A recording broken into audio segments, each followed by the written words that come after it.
Thinking. क्या पढ़ा था बेटा? थिंकिंग पढ़ा था कल की क्लास में, अर्थात हमने चिंतन के बारे में बात की थी। चिंतन के बारे में बात की थी और कल हमने चिंतन की परिभाषाएं पढ़ी थी, चिंतन के प्रकार पढ़े थे। क्या हो गया, क्लास क्यों नहीं चल रही? चल रही है ना बेटा, क्लास आ गई ना।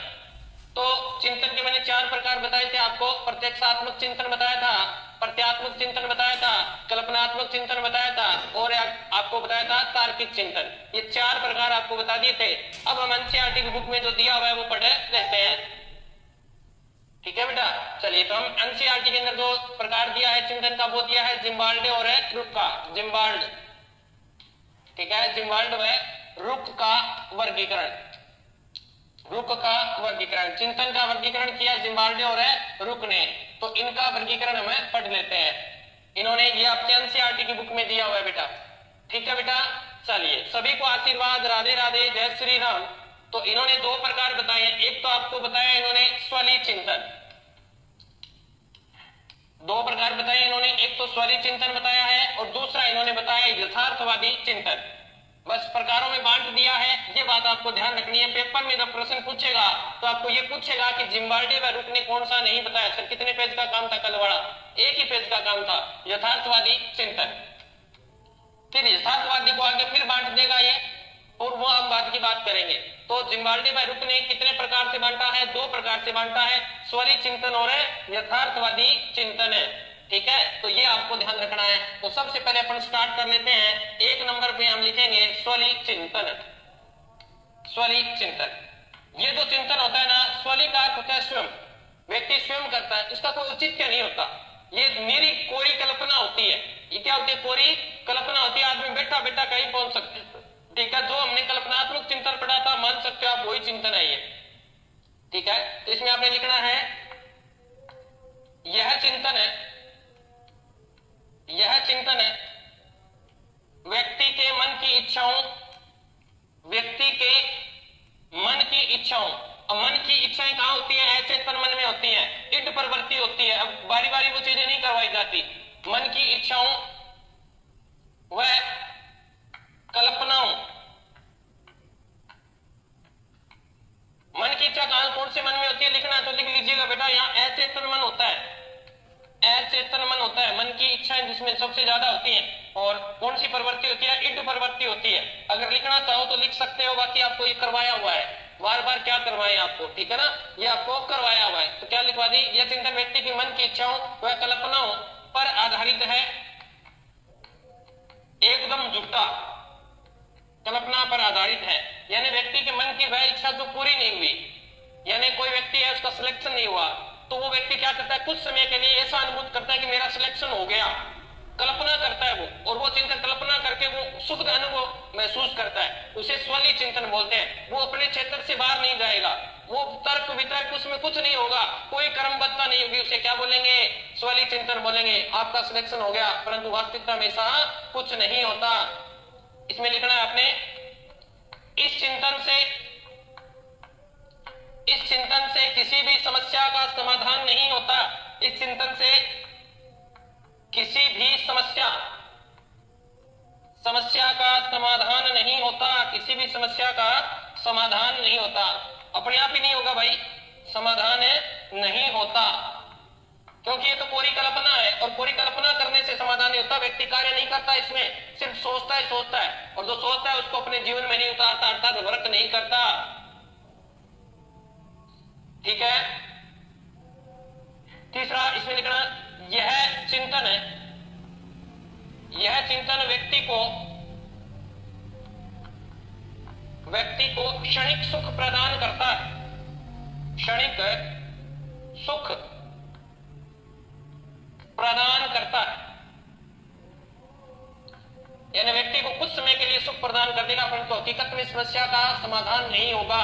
जो इच्छा मन में थी, नौकरी की थी, नहीं लगे, फिर भी सोच रहे हो लग गए, कुछ समय के लिए आनंद आएगा, परंतु वास्तविकता में समस्या का समाधान नहीं हुआ। लीजिए, उतार लिया सभी ने?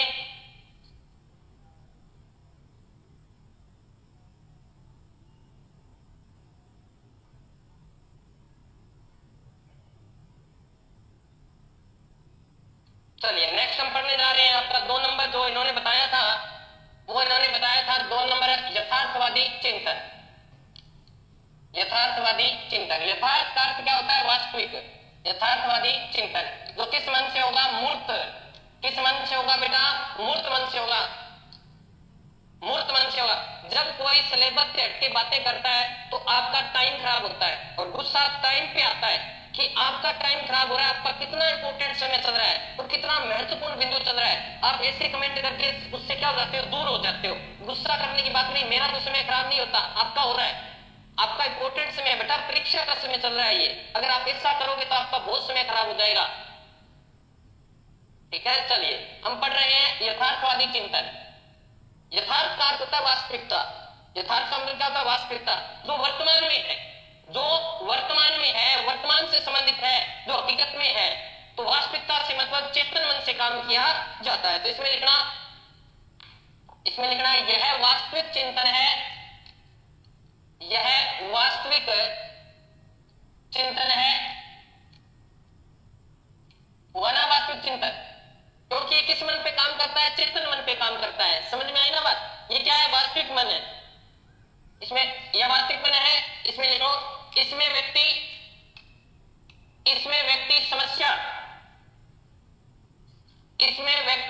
समस्या समाधान, इसमें व्यक्ति समस्या का समाधान, समस्या का क्या करता है?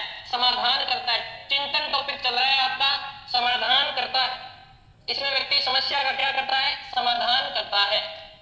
और होता भी है, क्योंकि किस मन पे काम करता है? ये चेतन मन पे काम करता है। ओके, फिर देखो, अब इसके पार्ट हैं, वो पार्ट आपको याद करने हैं। चलिए पार्ट हम देख लेते हैं, कौन कौन से पार्ट इसने किए हैं। तो सबसे पहले अपन देखेंगे तो वो आएगा आपका अभिसारी चिंतन। कौन सा चिंतन बेटा? अभिसारी चिंतन। 3 पार्ट है इसके अभिसारी चिंतन। सबसे पहले ये देख लेते हैं, उसके बाद में आगे देखेंगे। एक इसका अभिसारी चिंतन होता है, एक अपसारी चिंतन जिसे हम सृजनात्मक चिंतन भी बोलते हैं, एक होता है आलोचनात्मक चिंतन। अभिसारी चिंतन क्या होता है? इसमें क्या होता है? दिए गए तथ्य हैं। अभिसारी चिंतन का मतलब दिए गए तथ्यों को ही सोचना, उससे बाहर नहीं सोच सकते आप। जो तथ्य आपके सामने है, जो विचार आपके सामने है, उसी पर सोचें। जो पुस्तक है वही सब कुछ है, उससे बाहर नहीं सोच सकते आप। ये आपका कौन सा चिंतन है? अभिसारी चिंतन है। जहां दिए गए तथ्य नियम में बंद कर आप सोच रहे हो, उससे बाहर नहीं जा रहे हो। जो आपकी परिस्थिति है, आपका एरिया है, आपका क्षेत्र है, उस परिस्थिति से बाहर जाकर नहीं सोच रहे हो, ये आपका अभिसारी चिंतन है। आप वही बंद कर सोच रहे हो कि सब कुछ है, यही है। ये आपका चिंतन कौन सा है? अभिसारी चिंतन है। चलिए, इसमें आपने लिख लिया अभिसारी चिंतन। इसमें आपने डिटेलिंग देनी है बेटा। चलिए, हाँ जी, रमेश, शिल्पा, आस्था, भीम, सुमन, क्या कर रहे हो? सुमन ने बताया कि अभिसारी, अपसारी और है सृजनात्मक। बिल्कुल राइट बात है बेटा आपकी। आस्था, भीम करेंगे सर, आप हिंदी भी अच्छा पढ़ाते हो, थैंक यू बेटा। चलिए, राम नाम, सभी को आशीर्वाद बेटा। चलिए, अपसारी चिंतन की बात कर रहे हैं, तो इसमें लिखना है आपने इस चिंतन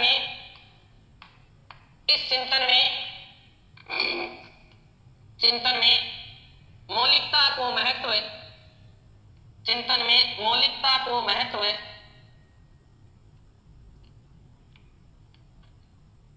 जो चीज है ना वो कि वो पढ़नी। सर राखी क्या पूछ रहे सर? स्वली और स्वलीन सेम ही है। बिल्कुल सेम ही है बेटा, इतना तो आप ही जानते ही हो।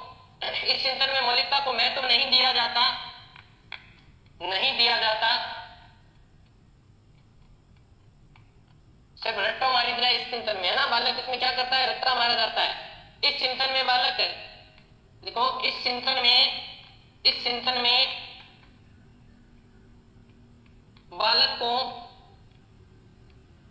बालकों को दिए गए तथ्य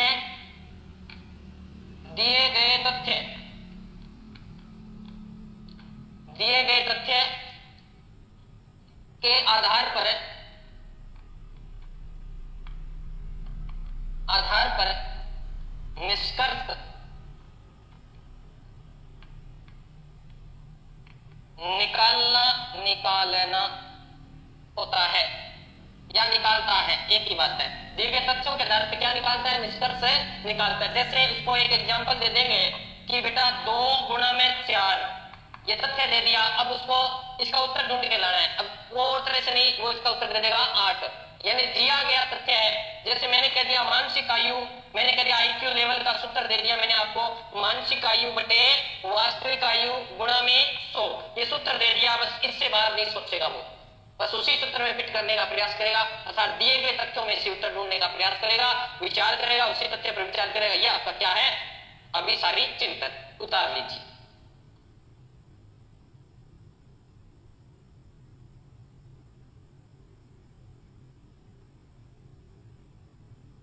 उतार लीजिए बेटा इसको।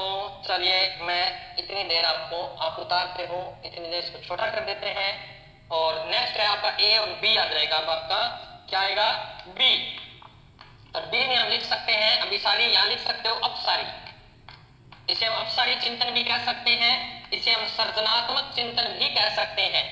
सर्जनात्मक चिंतन कहने का अर्थ क्या है कि पहले तो दिए गए नियमों पर ही चिंतन करता है। अब क्या करता है? बालक जो तथ्य आपके सामने है उसमें अपनी तरफ से क्या कर देगा?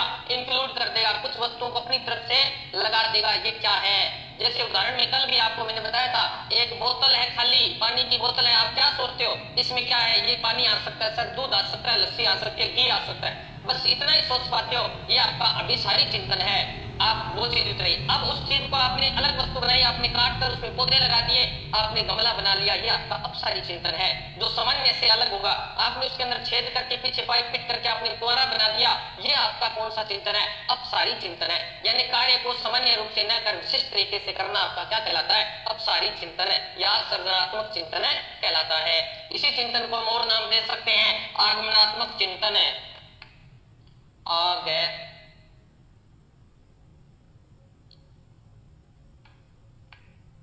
आगमनात्मक चिंतन।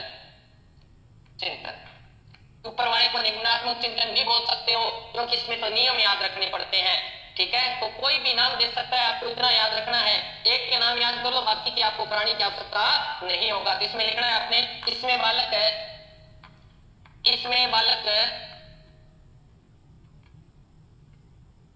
मौलिकता को महत्व देते हुए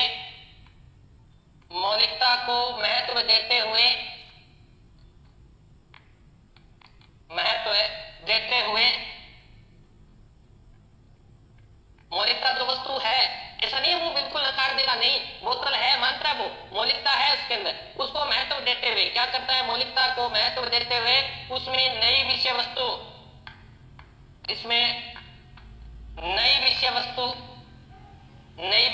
को शामिल करता है। नई विषय वस्तु को शामिल करता है।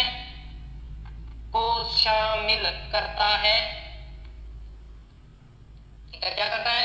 नई विषय वस्तु को शामिल करता है। ये भी उतार लो, फिर उतार लिया तो शामिल करता है तथा निष्कर्ष निकालता है।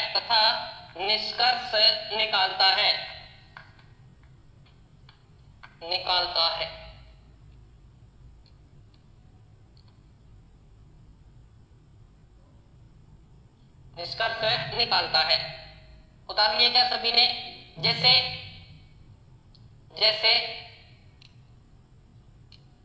जैसे आपको कह दे जिसमें क्रिएटिविटी हो, सिद्धांत नहीं, जैसे आपको कह दे गाय या देश पर निबंध लिखो, यहां बालक अपने पास से लिखेगा, निबंध लिखो, तो यहां बालक की खुद क्रिएटिविटी आएगी, अंदर से कुछ चीजें खुद लिखने का प्रयास करेगा। वो अपसारी चिंतन का प्रयोग करता है, सामान्य तरीके से रट्टा न मारकर क्या करता है? अपने पास से भी कुछ चीजें डाल देता है। ये आपका क्या कहलाएगा? अपसारी चिंतन। हम तीसरा पढ़ने जा रहे हैं। तीसरा है आपका आलोचनात्मक चिंतन। सबसे बेस्ट यही होता है, आलोचनात्मक चिंतन। ध्यान रखना, चिंतन की श्रेणी में यही सबसे बेस्ट है। कौन सा? ये, इसको आधुनिक चिंतन बोलते हैं, व्यवसायिक को आधुनिक भी बोलते हैं। आलोचनात्मक चिंतन जो होता है वो सबसे बेस्ट होता है, क्योंकि इसमें बालक जो होता है ना, वो आलोचना करता है। आलोचना कैसे करता है? उसमें कमी निकालता है, उसमें गुण बताता है कि इस चीज में ये गुण है, ये कमी है। तो यानी पूरे वस्तु का संश्लेषण करता है, विश्लेषण करता है, पहले फिर संश्लेषण करता है, इसकी ये चीजें अच्छी है, इसकी ये बुरी है। तो बालक को उस वस्तु से पूरी तरह से क्या मिलती है? जानकारी मिलती है। तो उस वस्तु का संश्लेषण विश्लेषण से क्या करता है? आलोचना। तो ये सबसे उच्च श्रेष्ठ मान सकते हो आप, सबसे श्रेष्ठ है ये।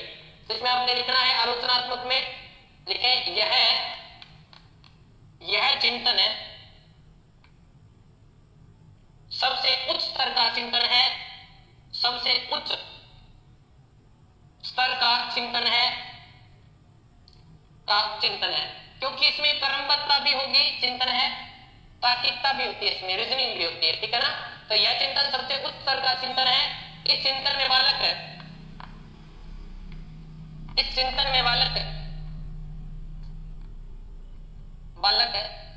दिए गए तथ्य या विचार को तर्क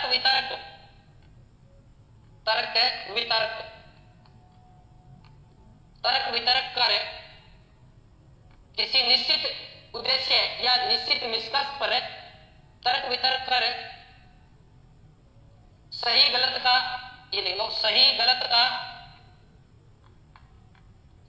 का निर्णय करता है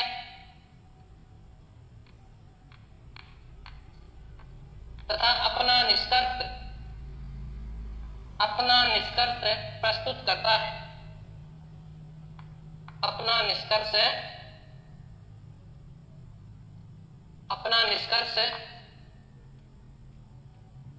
प्रस्तुत करता है। कल मैंने लास्ट में जो आपको बताया था तर्क वाला अंडा साकारी है, सेम का सेम वही है, आलोचनात्मक चिंतन से बोला जाता है। चलिए, और इसमें आपने लिखना है तो लिख सकते हो आप। इसमें संश्लेषण और विश्लेषण की प्रवृत्ति होती है, ठीक है, लिख लिया आपने। ये था अपना जिम्बार्डे को रुख के अनुसार वर्गीकरण, किसका, चिंतन का। अब अपने पास एक विद्वान और आएंगे, लिख लिया होगा सभी ने लिख लिया होगा। चलिए, हम एक विद्वान आते हैं, गिलफोर्ड। कौन आएगा बेटा, गिलफोर्ड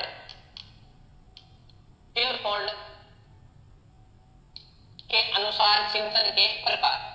ये ज्यादा नहीं बताते, दो ही बताते हैं। एक तो अभिसारी चिंतन बताते हैं और एक आपका अपसारी चिंतन बताते हैं।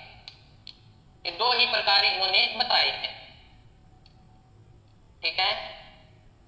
दो चीजें ऊपर लिखवाई है, सेम की सेम चीजें यहाँ है, तो ध्यान रखना। गिलफोर्ड सिर्फ दो ही बताते हैं, अभिसारी चिंतन और अपसारी चिंतन।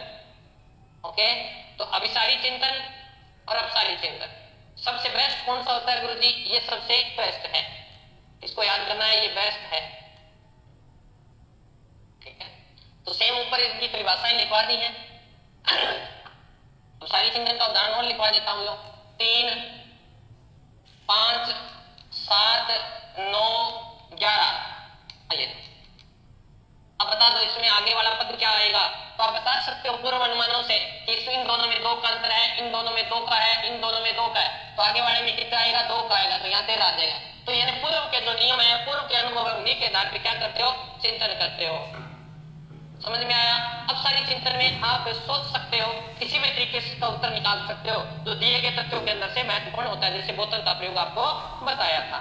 तो आपको ध्यान रखना है क्या, मैं वैसे तो इनकी विशेषताएं सब कुछ आपको करवा दी है, तो आपको ये हो सकता है ये नाम पूछ ले आपको, तो इन्होंने इनके नाम अलग अलग रख दिए हैं। ये अभिसारी चिंतन है, इसको ये बोलते हैं रूढ़िवादी। क्या नाम दिया इन्होंने, रूढ़िवादी या परंपरागत चिंतन, जिसमें क्या होंगे, पहले से नियम है रटाए जाएंगे। तो ये अपसारी होता है, ये क्या है, आधुनिक चिंतन है भाई। कैसा चिंतन है ये, आधुनिक चिंतन कहते हैं इसको, आधुनिक चिंतन। तो ये चीजें आपको करवा दी हैं, सिर्फ आपको उतार दिए कि इन्होंने सिर्फ 2 ही बताए हैं, 13 बिल्कुल। अब मैं इसकी आपको लिखवाने जा रहा हूं विशेषताएं, किसकी, चिंतन की आपको विशेषताएं लिखवा देते हैं। हेडिंग लगानी है चिंतन की विशेषताएं, चिंतन की विशेषताएं। जो चीजें हमने पीछे की हैं वो चीजें यहाँ दोबारा आएंगी। तो मुझे ये बताइए, चिंतन बाह्य होता है, आंतरिक होता है? तो ध्यान रखना, चिंतन है एक आंतरिक, आप बैठ के माइंड से सोचते हो ना, तो आंतरिक है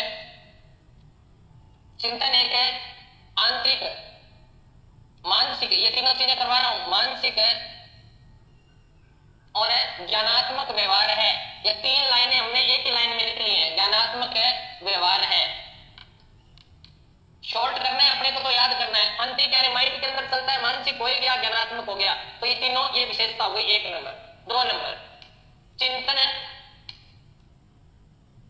अदृश्य, दिखाई नहीं देता, अदृश्य व अव्यक्त,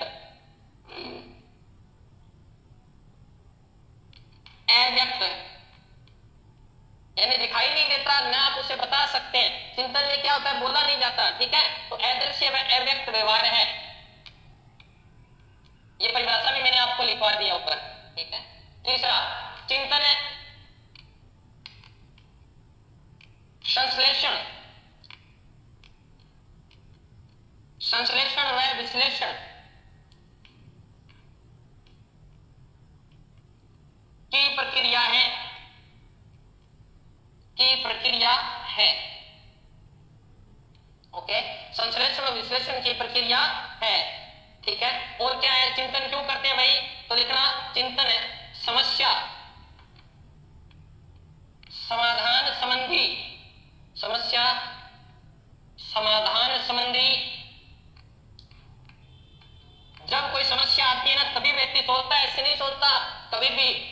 सुख में कोई नहीं सोचता, सुख में कोई चिंतन नहीं करता। जब दुख आता है, समस्या आती है, तो व्यक्ति क्या करता है, फिर व्यवहार करता है। समस्या संबंधी, समस्या समाधान संबंधी व्यवहार चिंतन है। और मैंने बताया था चिंतन का पहला प्रथम चरण क्या होगा, यहां लिखवा देता हूं। चिंतन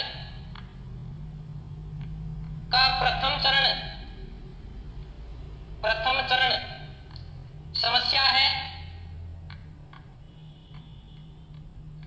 तथा अंतिम चरण, अंतिम चरण समस्या समाधान है, समस्या समाधान है।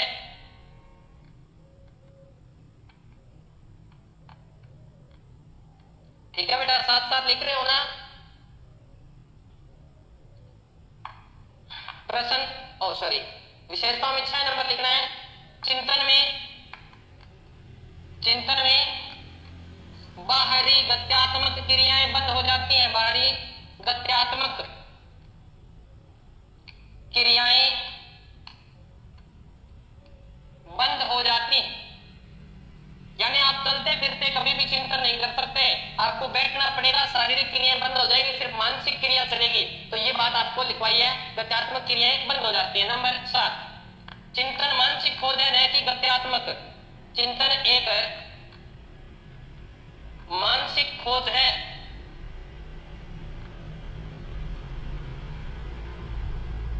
न कि गत्यात्मक खोज है, न कि गत्यात्मक खोज है। ओके, मैंने बता दिया सबसे पहले क्या चाहिए आपको, समस्या चाहिए। ओके, ऐसा करने से अगर उतार लिया तो नीचे चलिए लिख देता हूं। चिंतन से बालक में उचित निर्णय लेने की क्षमता विकसित होती है, उचित निर्णय लेने की क्षमता विकसित होती है, विकसित होती है। उतार लिया सभी ने।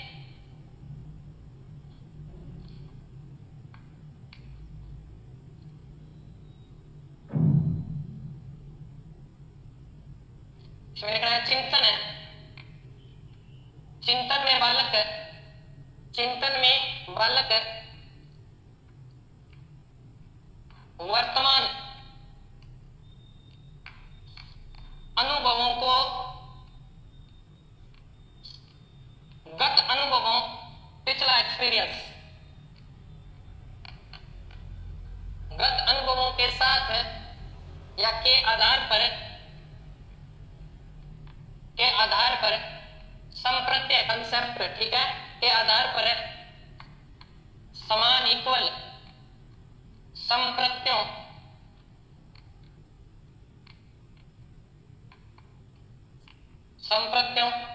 की श्रेणी में रखता है, की श्रेणी में रखता है।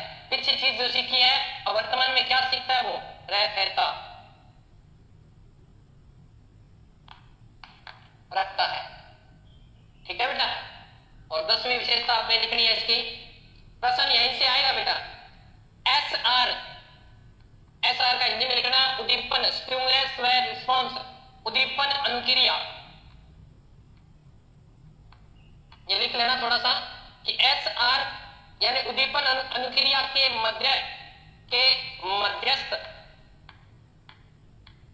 मध्यस्थ प्रक्रिया चिंतन है। कैसे है बताता हूं आपको। चिंतन है, पूछ सकता है उद्दीपन और अनुक्रिया के मध्य क्या पाया जाता है, तो ध्यान रखना चिंतन। उद्दीपन अर्थात कहने की भाव स्टिमुलस, जैसे भोजन है और लार है, दोनों के बीच में कुत्ता क्या करता है, सोचता तो है ही कि भोजन आ गया तभी तो अनुक्रिया कर रहा है, तो दोनों के बीच में क्या हो रहा है, चिंतन हो रहा है। तो ध्यान रखना एस आर के मध्य क्या पाया जाता है, प्रक्रिया में चिंतन पाया जाता है। ओके, एस आर उद्दीपन अनुक्रिया लिख दिया आपने। ये आपका चिंतन टॉपिक था बेटा, ये आज आपका चिंतन टॉपिक हमने कंप्लीट कर लिया है। अब चिंतन टॉपिक में आगे आपके तर्क दिया हुआ है, तर्क टॉपिक को भी हम कंप्लीट करेंगे। बता दीजिए बेटा, किसी को कोई दिक्कत हो, टॉपिक से संबंधित कोई दिक्कत है तो बता दीजिए। टॉपिक से संबंधित किसी को कोई दिक्कत है तो बता दीजिए। नेक्स्ट टॉपिक हम करने जा रहे हैं तर्क। नेक्स्ट टॉपिक हम कौन सा कर रहे हैं, तर्क। हेडिंग लगा लीजिएगा तर्क, और इंग्लिश में बोलते हैं रीजनिंग। क्या बोलते हैं, रीजनिंग। तर्क यानी रीजनिंग, यानी अगर मानसिक क्रियाओं की बात करें, मैंने कल समझाया था आपको, अगर मानसिक क्रियाओं की बात करें तो तर्क है ना सबसे ऊपर की क्रिया है। तर्क क्या है, सबसे ऊपर की क्रिया मानी जाती है। लिख लिया, ठीक है बेटा, ओके। तो तर्क में अगर मानसिक क्रियाओं में बात करें तो सबसे पहले चिंतन होता है, चिंतन में तर्क आता है। कल्पना होती है ना, वो सबसे ऊपर चली जाती है। कल्पना सबसे ऊपर की क्रिया है वैसे माने तो, क्योंकि तर्क और चिंतन तो किस पे किए जाएंगे, जो वस्तु सामने है तो किए जाएंगे, परंतु कल्पना तो वस्तु सामने भी नहीं आता, अमूर्त चिंतन है, तो यानी ये सबसे ऊपर का है। तो पूछ सकता है कि सबसे पहला स्तर कौन सा होता है, तो चिंतन। 2 नंबर पे आएगा तर्क, और 3 नंबर पे आएगी कल्पना, जिसमें वस्तु भी सामने नहीं होती, फिर भी व्यक्ति क्या कर लेता है, सोच लेता है। तो तर्क हम कर रहे हैं, चल नहीं है तो बहुत ही बढ़िया बात है। तो यहां लिखना है आपने, तर्क एक प्रकार का, तर्क एक प्रकार का, इससे लिखा है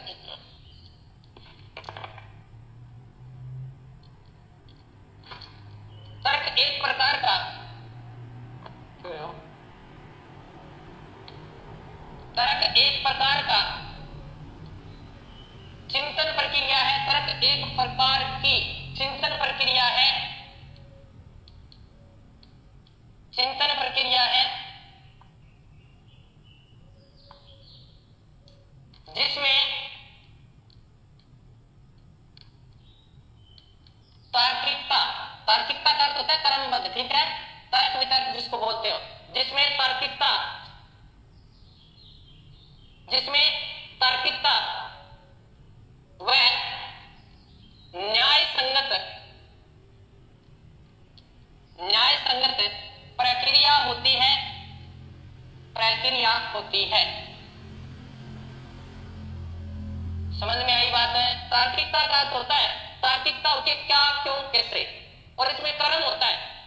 कल्पना में कोई कर्म नहीं होता, ठीक है, चिंतन में भी कर्म की अनिवार्यता नहीं है, परंतु होता है इसमें, परंतु यहाँ कोई कर्म निर्धारित नहीं होता इसमें कल्पना में, परंतु तर्क में कोई कर्म निर्धारित होता है, क्या, क्यों, कैसे का उत्तर मिलता है, ठीक है। तो एक परिभाषा लिख लेते हैं यहाँ पे स्किनर की। किसकी लिखे, स्किनर की। स्किनर क्या कहते हैं तर्क के बारे में, ठीक है। तर्क शब्द का प्रयोग, तर्क शब्द का प्रयोग कारण, कारण में आ जाएंगे क्या, क्यों, कैसे, ठीक है ना। क्या देंगे, क्या, क्यों, कैसे। क्लास कैसे रुक गई भाई, क्लास चल रही है मेरे पास तो। का प्रयोग कारण और कार्य, कार्य संबंधी, कार्य संबंधी या कार्य संबंधी, उनकी लाइन नहीं दिख रही,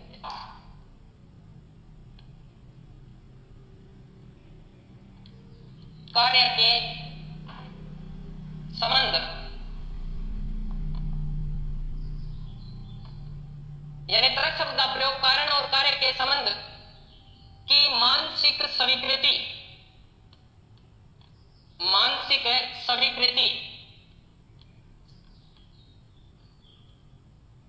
करने के लिए प्रयोग किया जाता है, करने के लिए प्रयोग किया जाता है। यानी आपका माइंड उस चीज को स्वीकार करेगा। जैसे मैंने कह दिया, मैंने कोई भी बात कह दी, जिस माइंड मैंने जैसे कल एक उदाहरण दिया था आपको कि अंडा शाकाहारी है, उस बात को आप कब मानोगे? जब आपको उसका कारण पता चलेगा, ऐसा गुरुजी ने क्यों कहा, और आपके बीच में कार्य का संबंध, आप उस कार्य को करके देखते हो और कार्य के बीच में संबंध बन जाता है और आपका माइंड कहता कि हाँ यार गुरुजी ने तो बिल्कुल सही कहा था। तो यानी मानसिक स्वीकृति कर लेंगे तो वो क्या कहलाएगा? तर्क कहलाएगा। ये परिभाषा किसकी है? स्किनर की ये परिभाषा दी हुई है बेटा। ओके, अब हम बात करेंगे इसी के अंदर टॉपिक की, लिखते जाएंगे आप साथ साथ। तर्क के भेद, तर्क के भेद। तर्क के कितने भेद हैं गुरुजी? तो देखो तर्क के कितने भेद हैं, ठीक है। तर्क के 3 भेद होते हैं। एक को हम बोलते हैं आगमन तर्क, आगमन तर्क। दूसरा होता है निगमन तर्क, निगमन तर्क। और तीसरा होता है आपका उपमान तर्क। कौन सा तर्क है? उपमान तर्क। ओके बेटा, तो ये 3 प्रकार के तर्क होते हैं। तो हम सबसे पहले जो पढ़ेंगे वो पढ़ेंगे कौन सा? आगमन तर्क। कैसे होता है बताता हूं आपको। आगमन तर्क, यह तर्क सबसे बढ़िया तर्क माना जाता है। इसमें व्यक्ति किसी नियम को पकड़ता है, किसी भी चीज को पकड़ लिया। जैसे किसी ने कहा कि H2O से जल बनता है, पकड़ लिया उसने। अब वो उस कार्य को करके देखेगा, क्या H2O से जल बनता है, क्या भाप से नहीं बन सकता, पूरा विश्लेषण करता है। इसे आधुनिक चिंतन भी कहते हैं, याद आ जाएगा आपको। तो वहां कौन सा होता है? अपसारी, ठीक है ना। अपसारी वाला ही क्या है? आगमन तर्क होता है, ठीक है ना। इसमें आपने लिखना है, इसमें व्यक्ति, इसमें आपने लिखना है, इसमें व्यक्ति अपने अनुभव, इसमें व्यक्ति अपने अनुभव,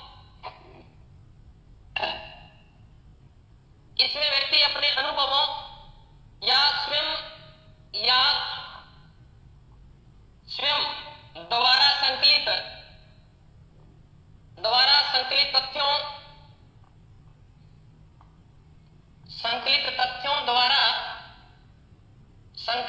द्वारा किसी सामान्य सिद्धांत पर पहुंचता है, किसी सामान्य सिद्धांत पर पहुंचता है। बता दिया ना आपको H2O से जल बनता है, तो कहते हैं H2O कैसे? भाप से भी तो बनता होगा। फिर भाप को प्रक्रिया को समझेगा कि वाष्पीकरण होता है, वाष्पीकरण से। तो यानी ज्ञान का क्या हो रहा है? विस्तृत हो रहा है। तो तर्क वितर्क करेगा, फिर लास्ट में इस चीज को क्या कर लेगा? स्वीकार कर लेगा। तो ये चीज आपको ध्यान रखनी है। वो क्या करता है? अनुभवों और स्वयं के द्वारा संकलित तथ्यों द्वारा इस सामान्य सिद्धांत पर पहुंचता है। अब वो क्या क्या काम करता है इसके अंदर, तो ये आपके लिए इंपॉर्टेंट रहेगा, इसको आपने ध्यान रखना है। यह तर्क 3 स्तरों, ये मैंने आपको करवाए थे 3 स्तर वहां पे।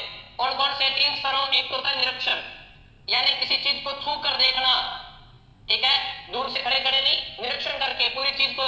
दूसरा परीक्षण, और तीसरा होता है सामान्यीकरण। सामान्यीकरण का अर्थ होता है तुलना करना। क्या होता है बेटा? तुलना करना, सामान्यीकरण।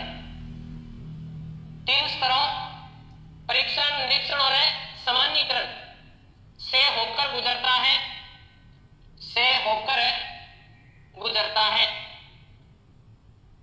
ओके, ये तीनों चीजों से होकर गुजरेगा, देखेगा, फिर खुद करके देखेगा, फिर दोनों में तुलना करेगा, यानी क्या है, क्यों है, कैसे है, इस चीज को अच्छी तरह से रियलाइज कर लेगा, फिर उस चीज का उत्तर देगा। तो इसका उत्तर हो जाएगा ये तीनों स्तरों से होकर गुजरता है, ठीक है। फिर इसके बाद में दिए गए नियम,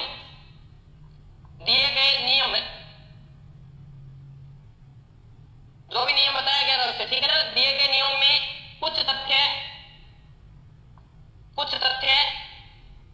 अपनी ओर से भी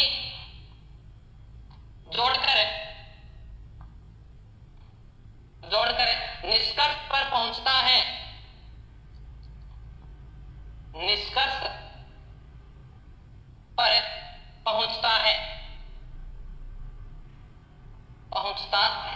इसीलिए इसे कौन सा चिंतन कह सकते हैं? इसीलिए इसे हम सर्जनात्मक चिंतन भी कह सकते हैं, सर्जनात्मक तर्क भी कहते हैं। बताओ बेटा, ओके, सर्जनात्मक चिंतन भी इसको कहते हैं। नेक्स्ट इसी के अंदर आप लिखेंगे दूसरा निगमन तर्क। दूसरा है आपका निगमन तर्क। कौन सा तर्क है? निगमन तर्क। इसमें क्या होता है? व्यक्ति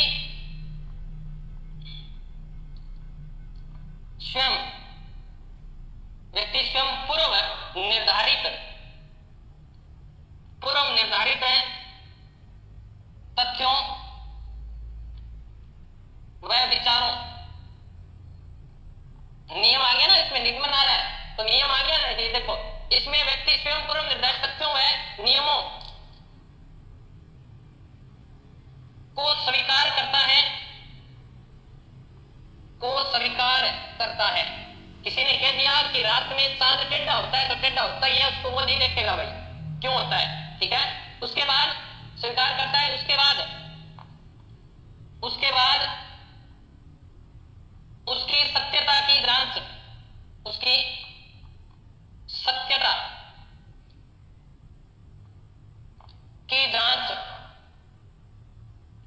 सत्यता की जांच या मापन, ठीक है ना, सत्यता की जांच या कह सकते हो मापन करता है।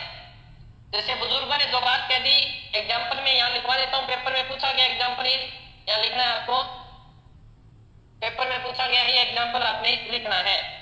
जैसे एग्जाम्पल की बात करें, जहां धुआं होगा वहां आग होगी, जहां धुआं होगा वहां आग होगी, वहां आग होगी।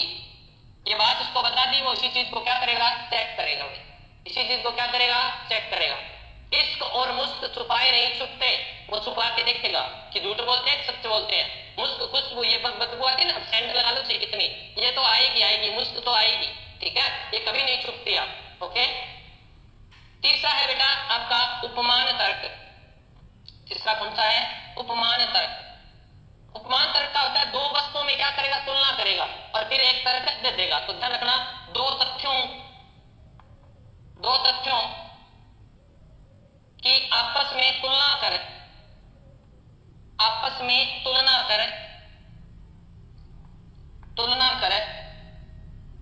तर्क प्रस्तुत करेगा, तर्क प्रस्तुत करता है। कैसे गुरुजी? जैसे आप बाजार से जाते हो, प्रस्तुत करेगा।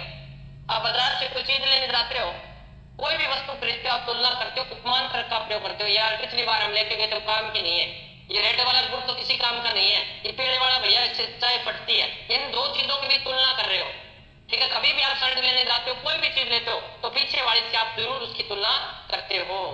तो यह आपका कौन सा तर्क होता है? उपमान तर्क होता है। लिख लिया आपने? चलिए नेक्स्ट हम इसकी विशेषताएं लिखेंगे। अब क्या है? तर्क के सोपान, जल्दी लिखना है आपको। तर्क के सोपान, तर्क के सोपान, सोपान का मतलब चरण। तो एक जॉन डीवी की पुस्तक है, कौन सी? जॉन डीवी की पुस्तक है, उस पुस्तक का नाम लिखना, उसमें 5 चरण बताए। जॉन डीवी की पुस्तक में कितने चरण बताए हैं? 5 बताए हैं। जॉन डीवी की पुस्तक है how we think, how we think में 5 चरण बताए गए हैं, ठीक है। तो कैसे चरण तर्क कैसे करेंगे? तब तो सबसे पहले तो क्या आनी चाहिए? समस्या आएगी तभी करेंगे भाई। तो सबसे पहले आएगी समस्या की उपस्थिति। क्या आएगी बेटा? सबसे पहले समस्या की उपस्थिति होनी अनिवार्य है। दूसरी, फिर क्या करेंगे? फिर समस्या का आप क्या करोगे? समस्या आएगी तो समस्या की क्या लेनी पड़ेगी? 2 नंबर पे जानकारी लेनी पड़ेगी। समस्या की जानकारी, ये लीजिए, समस्या की जानकारी। फिर आप क्या करोगे? समस्या आपको पता चल गई कि ये समस्या है, जैसे आपके सामने रीड है, कौन सी किताब पढ़े, समस्या आई। फिर आपने समस्या की जानकारी ली कि यार इसमें तो 9 सब्जेक्ट लगते हैं, 9 किताबें पढ़नी पड़ेगी, ये आपने क्या ले ली? जानकारी ले ली। फिर आप सोचते हो कि समस्या का मुझे क्या करना है? समाधान करके उपाय, समस्या समाधान के उपाय, समाधान के उपाय। और फिर उन्हीं उपायों में से एक का क्या करना है आपको? चयन। तो उन्हीं समस्या समाधानों में क्या करना है, एक उपाय का चयन करना है, एक उपाय का चयन करना है, ठीक है। और फिर क्या करना है, वो चयन जो आपने किया है उसका आपने क्या करना है, उपाय का प्रयोग करना है। कोई भी उपाय आपने लिया उसका प्रयोग करना है, उपाय का क्या कर दो, प्रयोग कर दो। ये लीजिए, इसको याद करना है चरण क्रम से, याद नहीं रहे कैसे याद कर सकते हो। देखो ऊ आ गया है, ये रहा, फिर जा, ऐसे कर लो, उजाला। तर्क करोगे तो क्या आएगा, माइंड में एक बत्ती जलेगी, उजाला, ठीक है। और उजाला जलेगा तो आपको ऊंचा होना पड़ेगा, ऊंचा। ये लो ऊ आ गया, ये रहा, और चय का मतलब चय, ऊंचा करके आप क्या कर लें, प्रयोग कर लें। ये आप ट्रिक से भी याद रख सकते हो मेरे प्यारे बच्चों। ये लीजिए, समझ में आई। एक इंपॉर्टेंट बात लिख लीजिएगा, तर्क में क्रमबद्धता पाई जाती है। ये इंपॉर्टेंट बात करनी है आपको, क्रमबद्धता। ये विशेषता लिखो तो विशेषता लिखना, क्रमबद्धता पाई जाती है। फिर लिखना है दूसरी विशेषता, तर्क एक जटिल मानसिक प्रक्रिया है, जटिल मानसिक प्रक्रिया है, ठीक है। कौन सी प्रक्रिया है, जटिल मानसिक प्रक्रिया है। तीसरा, इसी में लिखवा दूं, यहां पे ये विशेषता लिखवा रहा हूं नोट करके। तीसरे में लिखना है, तर्क में वस्तु के प्रति, वस्तु के पक्ष और विपक्ष, फायदा और नुकसान, पक्ष विपक्ष को देखकर अंतिम निर्णय पर पहुंचा जाता है, अंतिम निर्णय पर पहुंचा जाता है, पहुंचा जाता है, ठीक है। नंबर 4, तर्क एक उत्कृष्ट, तर्क एक उत्कृष्ट व वैज्ञानिकता या वैज्ञानिक, वैज्ञानिकता का होता है क्या, क्यों, कैसे, ठीक है। तर्क एक उत्कृष्ट व वैज्ञानिक रचना है। तो ये था अपना तर्क बिंदु। अब कल्पना रहेगी, वो पढ़ेंगे हमें कल। तब तक स्वस्थ रहे, मस्त रहे। जय राजस्थान, जय भारत।